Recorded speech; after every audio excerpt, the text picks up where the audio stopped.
ونقطة بقى اللغة دي مهمة جدًا، لإنه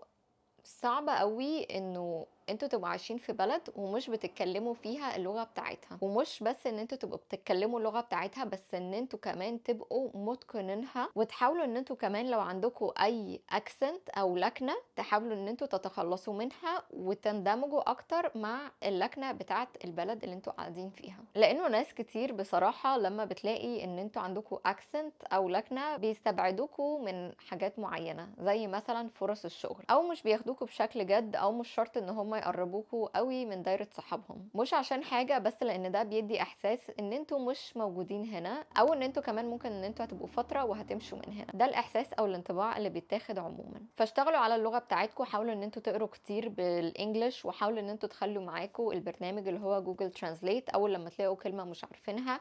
حطوها على البرنامج، شوفوا فعلًا هي معناها إيه، وممكن خطوة زيادة كمان إن أنتم تكتبوها، بس أنا مش باعمل كده الصراحة،